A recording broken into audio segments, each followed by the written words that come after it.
Hey everyone, Nut Free Mama here. Today I'm going to show you how to make s'mores sandwich cookies. Okay, let's start off with our ingredients. First, you're going to need 3/4 cup of butter, and you want that softened, so that's 1½ sticks, a 1/2 cup of granulated sugar, a 1/2 cup of brown sugar, 1 large egg, 2 tablespoons of milk, 1 teaspoon of vanilla extract, 1 1/4 cups of all-purpose flour, 1 1/4 cup of crushed graham crackers. I just put mine in the Nutribullet, and it was about 1 sleeve of like 10 whole graham crackers. You just want those crushed into crumbs. Then I have a 1/2 teaspoon of baking soda, a 1/4 teaspoon of salt, and an 1/8 teaspoon of cinnamon. Then you want 2 cups of semi-sweet chocolate chips, and then you need about 28 large marshmallows. So this should make about 14 of the sandwiches according to the calculation. So we'll see. Let's go ahead and get started. Preheat your oven to 375 and line a cookie sheet with parchment paper and just set it to the side. All right, now in a large mixing bowl, I'm going to cream together my butter and both of my sugars with an electric mixer until it's nice and combined.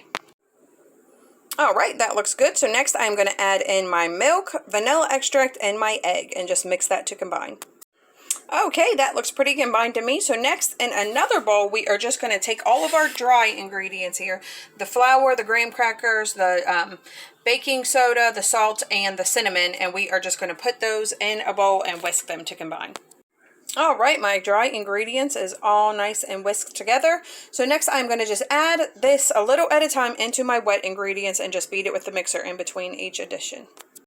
All right, that looks good. Be sure to scrape down your sides using a spatula. So next I'm going to fold in my chocolate chips.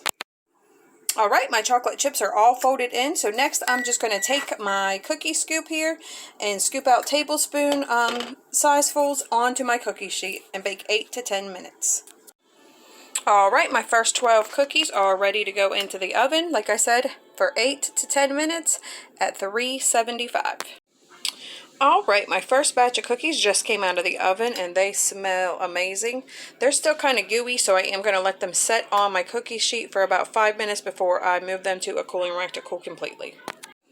All right, my last batch of cookies came out of the oven, and I was able to make a total of 36 cookies, so that should be 18 of the sandwiches. I'm not sure where they got 28, but maybe theirs were a lot smaller. But now these cookies have cooled, so I went ahead and flipped them over, and I put a marshmallow on each top, and I'm going to put that in the microwave, of course, on a microwavable safe dish for about 20 seconds. All right, my cookies came out of the microwave, and you have to just keep an eye on them. If you want them to be more gooey than the 20 seconds, then go ahead and add them a little longer. Just be sure your marshmallows don't fall off. And then, as you can see, I just took another cookie and sandwiched it on top. These look and smell amazing. I cannot wait for Taste Tester to come home and have a little taste. All right, I got one right here for Taste Tester, so we'll see what he thinks. Hey, Taste Tester. Hi. Have a little taste. Okay. Yeah, that's good. Do you like it? Yeah. All right, everyone. Come back and see us again. Don't forget to like and subscribe. Like, subscribe. Bye.